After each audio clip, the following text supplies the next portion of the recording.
Greetings and welcome to the triumphant return of Cosmic Keb 100. I am Cosmic Keb, your host. I'm going to do a few few Om Gam Ganapatiye Namaha, prayer to the planets, and then we'll begin with what's going on. This is going to be for July 16th through the 22nd. You know, I'm kind of mixing it up a little bit. Just got back from a honeymoon, and I miss you, I love you, and it's great to be with you today. So, Om, Om, Om, Om Gam Ganapatiye Namaha, Om Gam Ganapatiye Namaha, Om Gam Ganapatiye Namaha, Om Namah Shivaya, Om Brahma Mirastriparan Takare, Banu Shashi Bamisato, Budasha Gurusha Shukra, Shani Rahu Keteva, Sarve Graha Shantikara Bhavantu, Om. Om Ring Gurave Namaha. O blessed Lord, our Father who is in heaven, your name is holy, these people are holy, they are all part of your creation. May this forecast be a blessing on them. Amen, Aho, Tat Sat. And here we are. So, this is a forecast for starting Wednesday, the 16th of July, 2025. So, what do we have going on here? Well, first of all, the moon is in the constellation of Pisces, and it's in a lunar mansion in Sanskrit known as Uttara Bhadrapada or Uttara Bhadra. So what I could say about this is, you know, the Bhadrapadas are actually the funeral pyre, or the Bhadras. And this is the second to last of the nakshatras or lunar mansions in Pisces. It's ruled by Saturn. The Saturn ruled nakshatras are actually give very good results. Even though we associate Saturn with limitations, they also rule our ether and kind of our spiritual essence in a lot of ways. And so we see that here, that Uttara Bhadrapada, it's ruled by Adhira Bunya, which is known as the serpent of the deep, and it's kind of like how astrology, the skies are kind of like the ocean. You know, there's a lot of depth to it. Sometimes there's turbulence. But the general statement of this nakshatra is to be grateful and to be content and to be happy and to, you know, have children and grandchildren and a legacy, and that we're all emotional people, we're all really sensitive, and that this sensitivity can merge into like universal love. Now, in Western astrology, we'll say that the moon's in Aries. Western astrology is based on seasons, and in the United States, Canada, and Europe, that's the kind of astrology that most people are familiar with.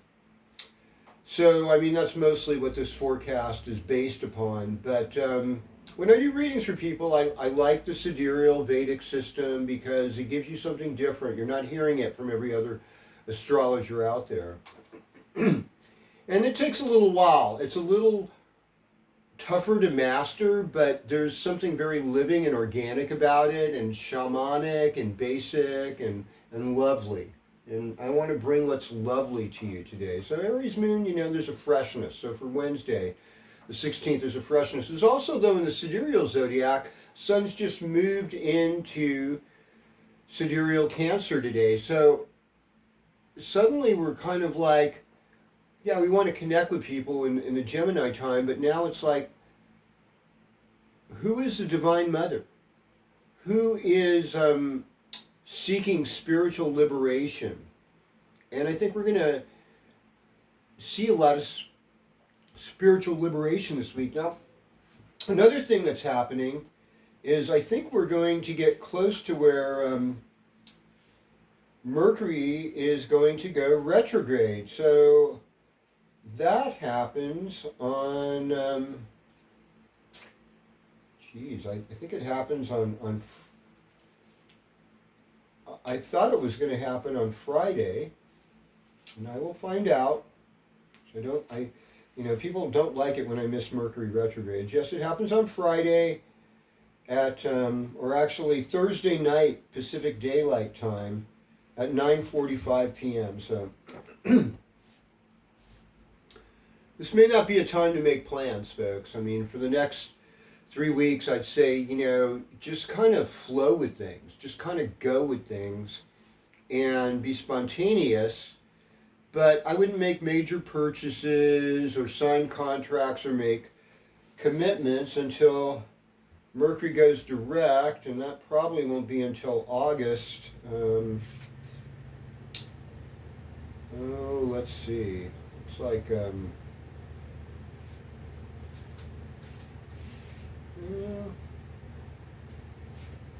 I gotta look at this here for next month. When does Mercury go direct? Okay, looks like it's around August 11th. Yeah. So it's a Monday, 12:30 in the morning. So basically, between now and the 10th of August, just keep everything chill. Okay. All right. So we're going to do this sign by sign thing based on the Western zodiac, and starting with you, Aries. So here we go. Now, one of the things is Mars and the south node of the moon are going to be very close to a conjunction, in conjunction, especially on Monday and Tuesday, so 21st, 22nd. And because in the sidereal zodiac, they're in Leo, it's pretty fired up. I mean, it's Virgo, which could be in Western, which is kind of critical. So, I'd say avoid criticizing people and look for the good. And, I think really everybody chill out.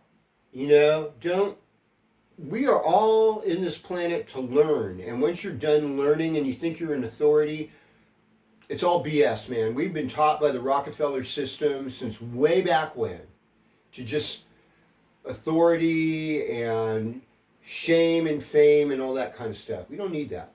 We need to treat each other like family and be grateful for our strengths and weaknesses, all of it. And Aries, for you, spiritual discipline is the key to your success. And I'd say Wednesday, tomorrow, the 16th, great day to start. Keep going, keep going, keep going. We're going to go to Taurus right now. So, greetings, Taurus. So, in general, Cancer season for Taurus is 11th house, is 3rd house rather. It is siblings, old friends, travel, appreciating your local environment. I live in a lovely area that I can go anywhere within 300 miles from me and just be in beauty, beauty, beauty. All different types of beauty. Desert, forests, glaciers, ocean, redwoods, cities. Some people like that kind of thing. I find them very dangerous for the most part, and very desensitizing. Overstimulation leads to desensitizing yourself. So that's the nice thing about Taurus. Taurus likes to keep things simple, and that simplicity is how that beauty, that Venetian beauty, comes out in you. I think Venus is moving into Cancer this week, so you might find love in your neighborhood. That's kind of a nice thought, right? Finding love right where you live. My goodness, yeah.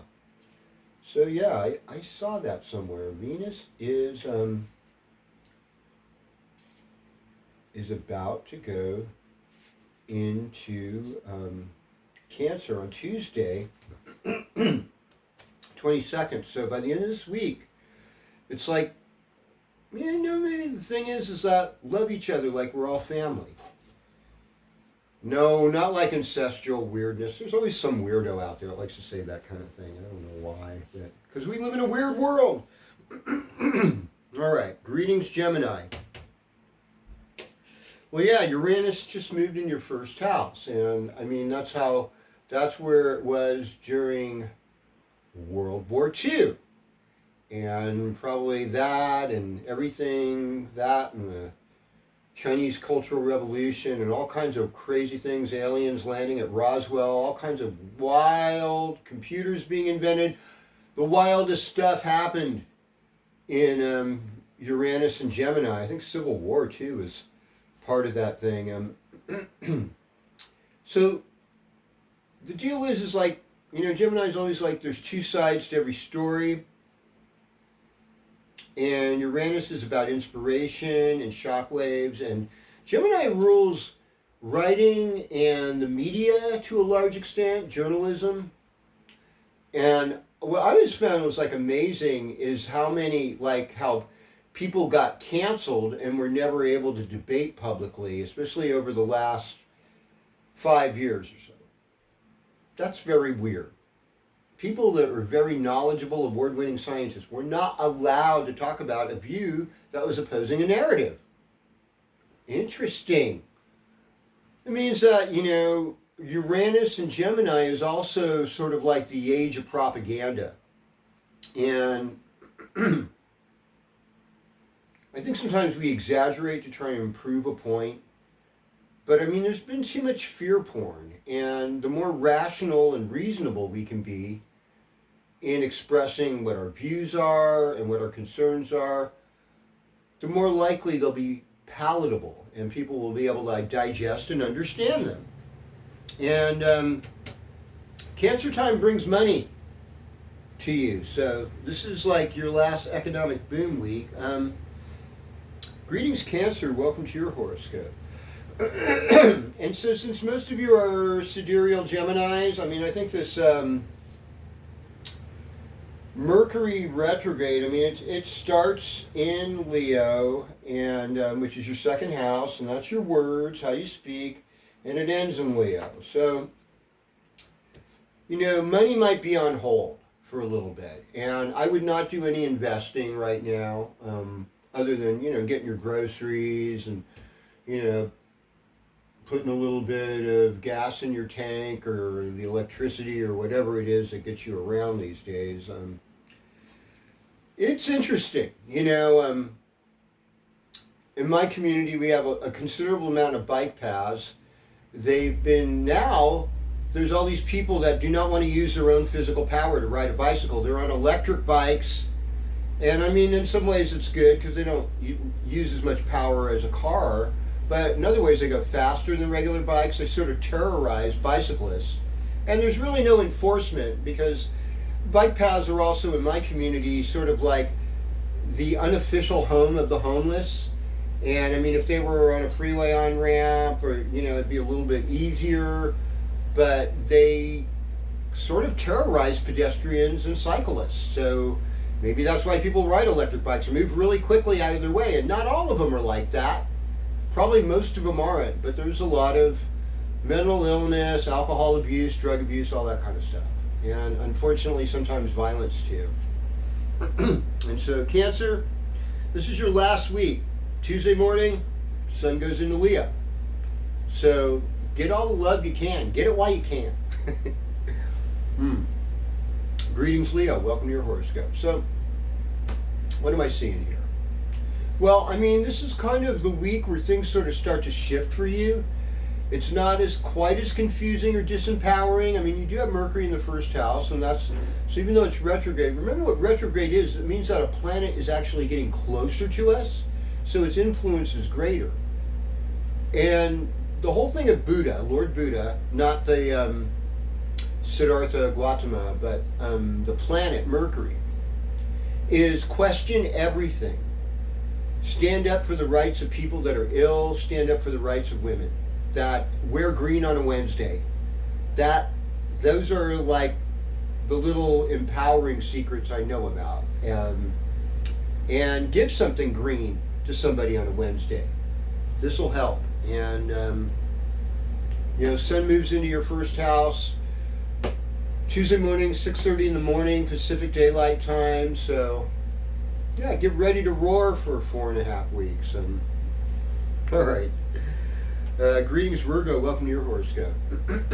So you're the one with K2 with Mars in the first house. What is the best way to get through this? It is with the south node of the moon and Mars together. It's to become a prayer warrior. Take your relationship with God seriously. Intelligent design made who you are. And the chances for it being random are like over 1 billion to 1. They're like trillions to none. So actually to be an atheist takes more faith than to be somebody who believes in God. Something's going on out there, folks.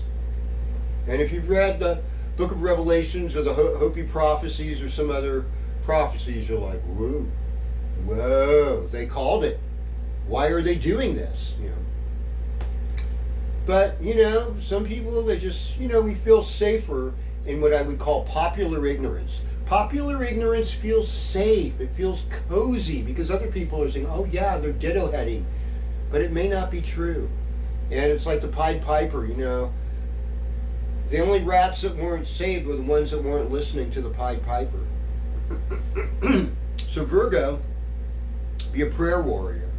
Virgo, question authority. Virgo, stay in your lane. Just be really careful, especially Monday, Tuesday, because things are going to get a little wonky, and just, plenty of space while you're driving, very chill at work, love, love, love. And, so we go into Leo time, that's your 12th house, and so, it's a little bit more disempowering for you. Once we get to the 23rd and it's all Virgo time of August, you'll be up on your game in every way. Well, hello, M+, oh, did I tell you? Mercury retrograde, yeah. Mercury retrograde, Thursday night. Well, hello, Libra, welcome to your horoscope. All about balance, all about considering other people. And you too should pay attention to the Mercury retrograde because most of you are sidereal Virgos. So there's the other part of this. So how would I look at this for you? I think a lot of things are going to change in your social life. There might be friends that committed to something that kind of flake on you, and try not to take it personally. I can't stand rejection, but I get it. And you know what the remedy for rejection is? Accepting other people that tend to be rejected. They may have unpopular views, they may be homeless and not clean and things like that gross us out, or they might be sickly. Love those people, help those people. This is the remedy. This is how you will get better through this period of time. And you have friends, people love you. I would not worry too much. All right. Greetings, Scorpio. Welcome to your horoscope. Okay, for Scorpio, I'm looking at Friday, Saturday as super romantic and kind of loving, and even could carry on even into Sunday and Monday. There are no limits, and I just sense this overall feeling of stability and goodness, even though there'll be some Mercury retrograde. And I think your ability to be spontaneous, and like what I said to Virgo, be more like a prayer warrior. Watch what's going on with people in your community, your friends, and what's happening with them, and give them love. And the workplace might get a little wonky with Mercury retrograde in your career house. That's okay. When you show flexibility, and even though you're a fixed sign, you're water, and water flows. And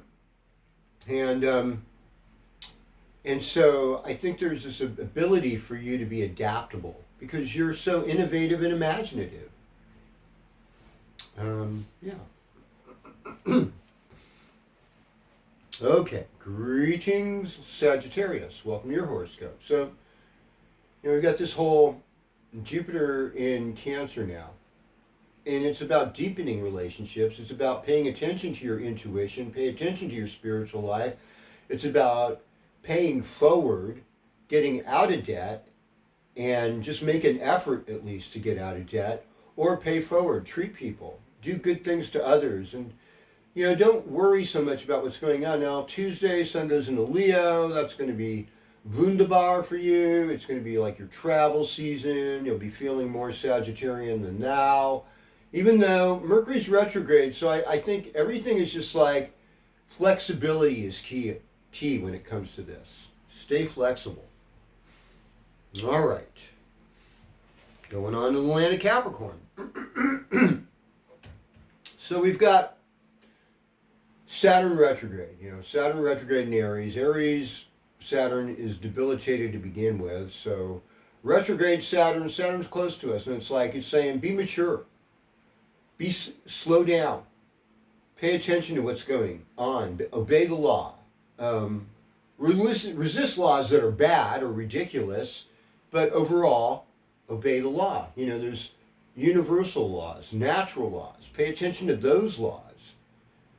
It's, don't fool Mother Nature with parquet margarine when you really need real butter. Those of you who are like Gen Xers or older, you know the commercial. It's like, it's not nice to fool Mother Nature. Relationship issues. This is where things are kind of difficult.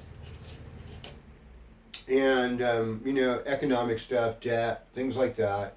Just patiently do what you can, make efforts to pay things back. Or if you're good in that department, pay forward. That's what I like to see. That's what I'm hoping you're going to like to see. And we're going to get through this thing together. All right. So let us move it over to Aquarius. So greetings, Aquarius. You've got these insights, with Pluto. Now, Pluto and Mercury are kind of opposing each other right now. So it's really easy to have miscommunication, especially with your partner. And with Saturn being in Aries now, this is not our favorite placement by any means. This is the third house, so this might be dealing with your transportation, this might be dealing with your internet service, and other things kind of slowing down in that department. And then you put Mercury retrograde on top of the whole kit and caboodle. It's just like, oh boy, how much more can I take? Saturn retrograde, Mercury retrograde. Well, the good news is that Saturn and Mercury are actually friends. They're friendly planets towards each other. And although Mercury's quick and sometimes impatient intellectually, it's intellectual. It's thinking about things. Saturn's thinking about things on the long term. Saturn's about the 7-generation deal. And it's like when you're creating something unsustainable, what I see is that since the damn panic, which I call the pandemic, people have been much more insular. They don't know how to socialize as organically anymore.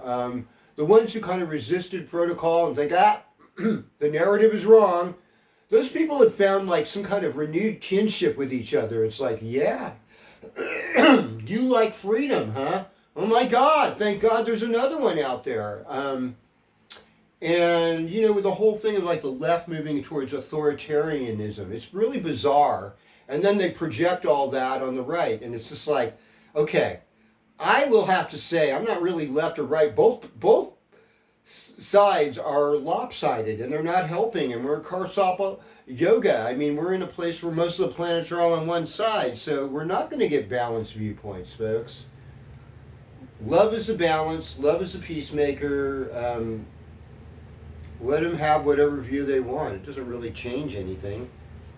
Greetings, Pisces. Welcome to your horoscope. Now for you, Cancer time is a lovely time. It's another water sign. And Jupiter being in Cancer is exalted Jupiter. It's like a great Jupiter. It's Jupiter in the 5th house. It's travel, it's children, it's love, it's great.